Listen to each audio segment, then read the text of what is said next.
Hello बच्चों, आइए प्रश्न को पढ़ते हैं और समझते हैं। किसी समांतर प्लेट संधारित्र की प्लेटों के बीच विभवांतर 200 वोल्ट है। प्रत्येक प्लेट का क्षेत्रफल 100 वर्ग सेंटीमीटर है और उनके बीच की दूरी 1 मिलीमीटर है। यदि इनके बीच का माध्यम वायु हो तो संधारित्र द्वारा लिए गए आवेश का परिकलन कीजिए। यदि प्लेटों के बीच 2.5 परावैद्युतांक का माध्यम हो तो इतने ही आवेश के लिए विभवांतर कितना होगा। तो बच्चों, हमें समांतर प्लेट संधारित्र हैं जिनके प्लेटों के बीच में विभवांतर ज्ञात है और उनका क्षेत्रफल हमें दिया गया है और उनके बीच की दूरी भी हमें ज्ञात है। पहले भाग में यदि इनका जो माध्यम हो, इनके बीच माध्यम वह वायु हो तो हमें कितना आवेश इन दोनों प्लेटों के बीच होगा वह हमें ज्ञात करना है। और यदि प्लेटों के बीच हमें एक माध्यम भर दें जिसका परावैद्युतांक 2.5 है तो इसके लिए इस आवेश के लिए इतने ही समान आवेश के लिए कितना विभवांतर होगा हमें ज्ञात करना है। तो बच्चों, प्रश्न को हल करने से पहले हम प्रश्न की मुख्य अवधारणा के बारे में जान लेते हैं। इस प्रश्न के लिए बच्चों जो हमारी मुख्य अवधारणा होगी वह यह होगी कि यदि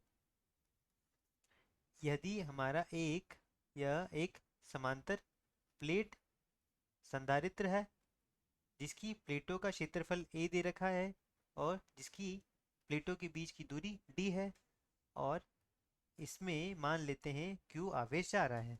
तो इसकी जो धारिता का मान आएगा बच्चों, यहाँ यदि रिक्त स्थान है और यहाँ सिर्फ वायु भरी है, यहाँ क्या है बच्चों, यदि वायु है तो यहाँ पर जो धारिता आएगी, धारिता का मान क्या आएगा बच्चों, धारिता C बराबर आता है बच्चों एप्सिलॉन नॉट A बटे D, जहाँ एप्सिलॉन नॉट क्या हो जाएगा बच्चों, ये हो जाएगा रिक्त स्थान की पारगम्यता हो जाएगी, रिक्त स्थान की पारगम्यता हो जाएगी जिसका मान 8.86 गुणा 10 की घात -12 होता है। ये क्या हो जाएगा बच्चों, प्लेटों का क्षेत्रफल हो जाएगा, प्लेटों का क्षेत्रफल। और डी क्या हो जाएगा बच्चों, डी प्लेटों के बीच की दूरी, प्लेटों के बीच दूरी हो जाएगी। यदि हम इसमें वायु की जगह कोई माध्यम भर दें, यदि इन प्लेटों के बीच हमने वायु के स्थान पर कोई माध्यम भर दिया है जिसका परावैद्युतांक, यदि परावैद्युतांक k है तो यहाँ इस स्थिति में क्षेत्रफल a है और दोनों प्लेटों के बीच की दूरी है, तो जो धारिता का मान आएगा बच्चों क्या आ जाएगा, धारिता का मान C बराबर आ जाता है बच्चों k एप्सिलॉन नॉट A बटे d, जहाँ k क्या है बच्चों, परावैद्युतांक है उस माध्यम का जो इन दोनों प्लेटों के बीच में भरी गई है। साथ ही जो तीसरी अवधारणा होगी बच्चों वह यह होगी कि आवेश Q बराबर क्या होगा बच्चों, C गुना V होगा, जहाँ C क्या है, संधारित्र की धारिता है और V क्या है बच्चों, दोनों प्लेटों के बीच में क्या है, विभवांतर है। अब हम प्रश्न के हल की तरफ बढ़ते हैं। तो बच्चों, सर्वप्रथम भाग में हमें संधारित्र की धारिता का मान ज्ञात करेंगे पहले, उसके बाद कितना आवेश होगा वह ज्ञात करेंगे। संधारित्र की धारिता, जब वायु बीच में भरी हो तब क्या हो जाता है बच्चों, C बराबर एप्सिलॉन नॉट A बटे D हो जाएगा। क्षेत्रफल का मान कितना दिया गया बच्चों में, 100 सेंटीमीटर दिया गया है, 100 वर्ग सेंटीमीटर दिया गया है। इसे यदि हम परिवर्तित करें 100 गुणा 10 की घात -4 मीटर वर्ग में, और जो दूरी दी गई है बच्चों वह दूरी कितनी दी गई है, दूरी दी गई है हमें 1 मिलीमीटर। तो D का मान कितना दिया गया है, 1 मिलीमीटर, जिसे हम मीटर में परिवर्तित करें तो 1 गुणा 10 की घात -3 मीटर हो जाएगा।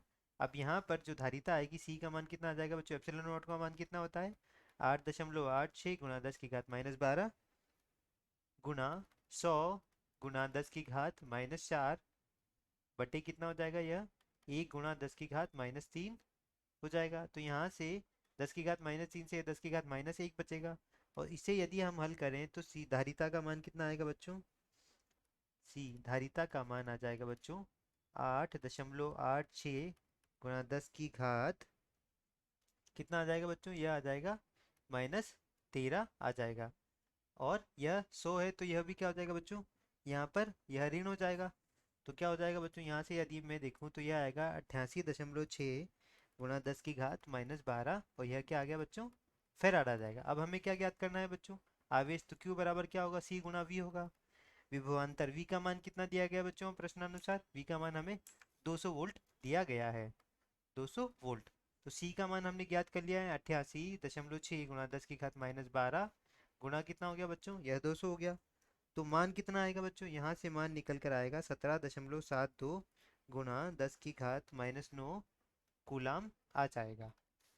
ये हमारी धारिता आ चुकी है। अब दूसरे भाग में जब वायु के स्थान पर हमने कोई माध्यम भर दिया है, वायु के स्थान पर माध्यम रखने पर, तो परावैद्युतांक का मान कितना दे रखा है बच्चों, परावैद्युतांक का मान हमें दिया गया है, के का मान हमें 2.5 दिया गया है। तो यहाँ से हम देखें तो जो धारिता होगी, धारिता C डैश उसे मान लेते हैं, वह क्या हो जाएगी बच्चों, वह हो जाएगी K एप्सिलॉन नॉट A बटे D हो जाएगा। अब एप्सिलॉन नॉट A बटे D का मान हमने यहाँ से कितना ज्ञात किया है, 88.6 ज्ञात किया है। तो यहाँ से K गुणा C कर दूंगा मैं। तो K का मान कितना है बच्चों, यहाँ से C डैश का मान कितना आ जाएगा, K का मान 2.5 गुणा इसका मान कितना है बच्चों, 88.6 गुणा 10 की घात -12 है।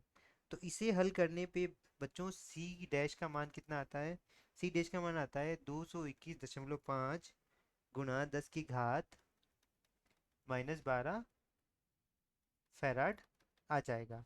अब हमें इसी आवेश के लिए इसमें विभवांतर ज्ञात करना है।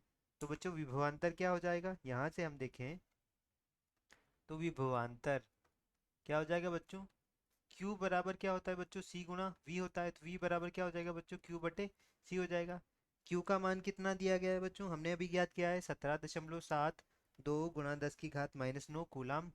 और C का मान कितना आया बच्चों, 221.5 गुणा 10 की घात -12। तो यह निकल के आएगा बच्चों, हमारा जो उत्तर आएगा वह आएगा 80 वोल्ट। तो विभवांतर V का मान कितना हो जाएगा बच्चों, 80 वोल्ट हो जाएगा। तो यही हमारा अंतिम उत्तर है। आशा करता हूँ कि आपको समझ आया होगा। धन्यवाद।